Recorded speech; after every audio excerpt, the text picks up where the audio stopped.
À la faveur du deuxième congrès organisé à Washington, D.C., les membres de la Fédération des associations et camps d'Amérique se sont donné du bon temps pour visiter le Capitole des États-Unis, l'un des bâtiments les plus reconnaissables au monde, le centre de la démocratie américaine. Le bâtiment de renommée mondiale abrite la Chambre des représentants et le Sénat des États-Unis.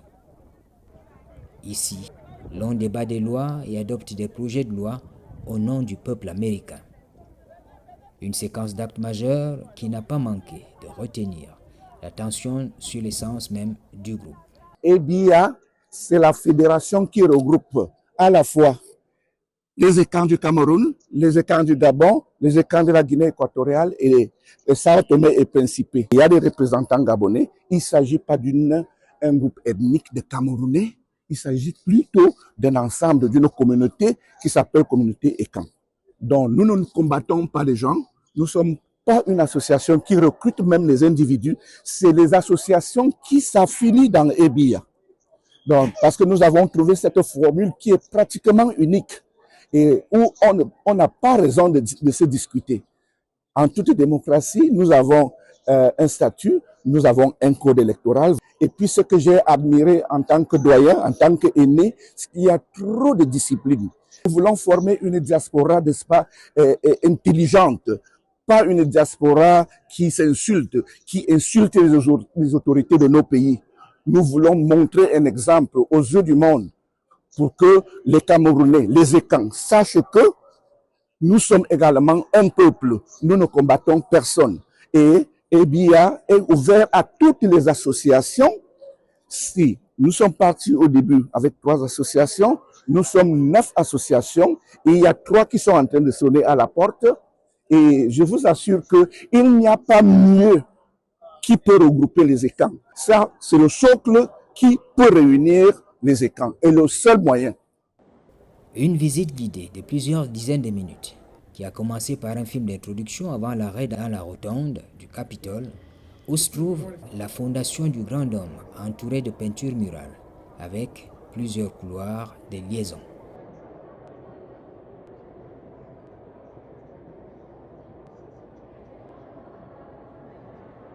Cette salle, en réalité, elle avait été conçue pour être le caveau du premier président des États-Unis avec sa femme. Mais il est décédé 14 ans avant que la salle ne soit prête. Alors, dans son testament, il a voulu être enterré chez lui en Virginie, à peu près à 30 minutes d'ici. Sa femme, après, a été d'accord que son corps soit transféré ici, mais elle aussi, elle est décédée. Alors les enfants après ont refusé de donner le corps. Donc le caveau il est là, il est toujours présent, mais il est vide. Cette salle sert en même temps de fondation pour le grand dôme qui est en fait le grand symbole politique. Hein. C'est l'architecture politique des États-Unis. Les 40 pylônes nous renvoient à l'Égypte ancienne, qui permettent de tenir le grand dôme en lui-même qui pèse 5 millions de kilogrammes. Donc voilà. Et puis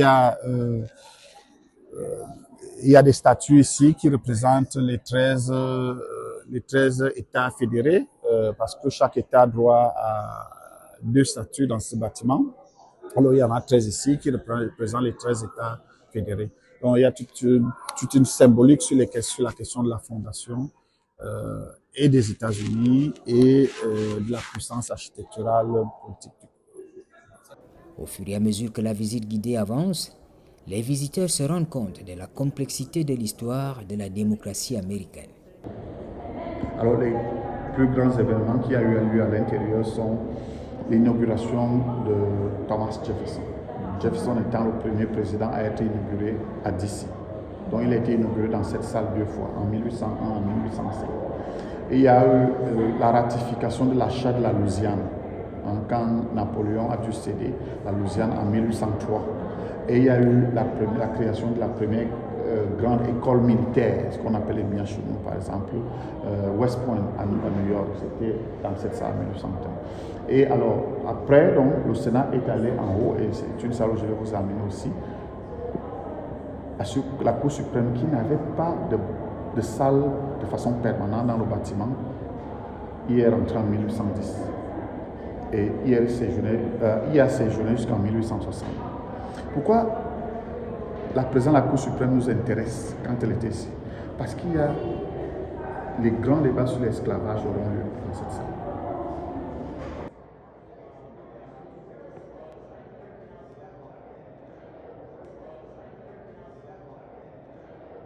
Dans les batailles entre les États fédérés et l'État fédéral, le gouvernement américain a décidé donc à penser qu'il fallait avoir une ville qui était sous l'emprise de l'État fédéral, où les lois seront harmonisées, faites et régies par l'État fédéral. C'est donc comme ça que la loi en 1789 crée le district de Columbia, qui devient donc la capitale des États-Unis. Or, c'est un district qui a plusieurs villes à l'intérieur. Washington DC n'est pas la ville, n'est pas la capitale des États-Unis. Washington DC est une ville à l'intérieur de la capitale des États-Unis. Donc la capitale c'est le district de Columbia et qui avait donc Georgetown, Washington DC, Alexandria et Arlington. Or les deux dernières villes qui maintenant appartiennent à l'État de la Virginie ont été rétrocédées à la Virginie en 1846 parce que l'État américain n'avait pas respecté le deal que l'État ne devait pas construire un bâtiment fédéral en Virginie. Ils l'ont fait et ils ont dû rétrocéder cette partie du terrain à l'État de la Virginie. Là où il y a par exemple le cimetière des militaires, ça faisait partie du district de Columbia jusqu'en 1846. Alors la construction de ce bâtiment commence en 1790, donc un an après le vote de la loi. Et il faut attendre 10 ans pour que la première mouture sorte de la terre. Et voici l'entrée principale du bâtiment des États-Unis. C'est le même portillon, rien n'a changé.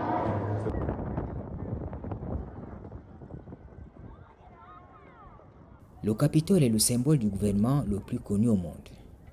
C'est ici qu'ont lieu, comme le 20 janvier 2025, les cérémonies d'investiture des présidents des États-Unis.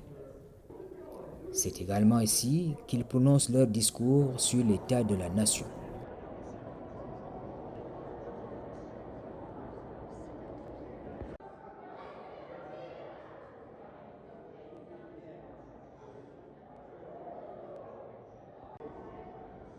À l'intérieur du bâtiment, l'on apprend que de nouvelles ailes ont été construites pour satisfaire à la fois l'augmentation des sénateurs et des représentants et l'accession de nouveaux États à l'Union.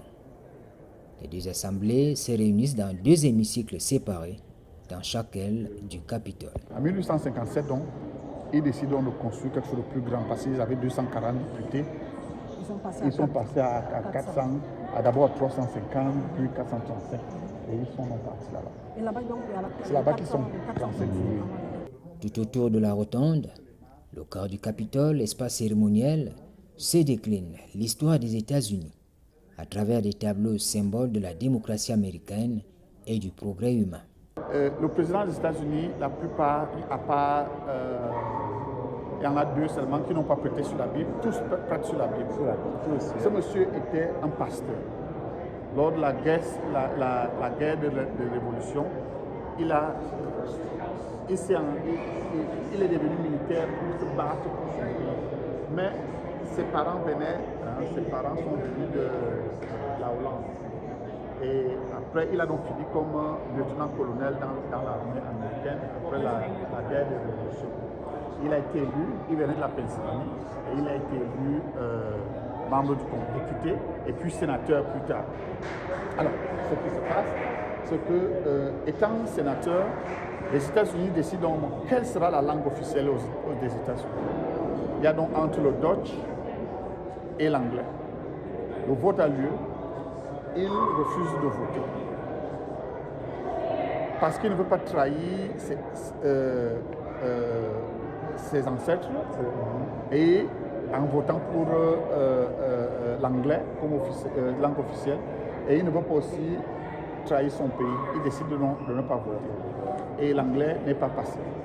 Jusqu'à présent, l'anglais n'est pas la langue officielle des États-Unis. Ouais. Statutairement, l'anglais n'est pas la langue officielle des États-Unis. L'anglais ne l'est pas. L'anglais, c'est la langue usuelle, parlée. La preuve, c'est que lui qui travaille pour l'État du Maryland, il va vous dire que si vous avez un problème au tribunal ou à l'hôpital et que vous êtes de culture espagnole ou française, c'est l'État qui paye la personne qui vient faire la traduction. La traduction. Surtout les Espagnols. Les Espagnols, là, il faut qu'on prenne un Espagnol pour venir traduire. Il est payé par l'État. Donc, ouais, c'est comme ça. Et c'est la seule voie qui avait manqué pour qu'ils atteignent le quorum. Oui. Du centre d'accueil, les visiteurs à la rotonde, passant par l'auditorium, où l'on projette le film d'introduction. L'on a de quoi se mettre sous la dent en termes d'illustration. C'est déjà une occasion et une opportunité pour tous les écans de se retrouver. Un écan est un ensemble, est une personne qui appartient à une grande communauté. Nous avons peut-être des variations au niveau du parler, mais nous sommes tous un. Nous sommes tous des descendants d'une seule personne. Et quand un de nous appelle, comme à l'ancien temps, nous répondons présent. Pour la visite du Capitole, je voudrais dire que voilà également une grande première, une innovation parce que beaucoup de communautés viennent ici et ne visitent pas le Capitole. Je reviens ici pour la deuxième fois, c'est vrai, mais je suis très impressionné. Et vous savez, les États-Unis, c'est un grand pays. Ce Capitole est à l'image du Capitole à Austin. Le Texas est indépendant depuis 1736, alors que les États-Unis sont indépendants en 1776. Donc, c'est beau. Et s'il y a des Camerounais, voici une inspiration, ils peuvent venir ici s'inspirer de faire des batailles qui ne servent à rien. Le Sénat est installé dans l'aile nord du Capitole, 500 membres, tandis que la Chambre des représentants, c'est 437, ayant chacun un droit de vote.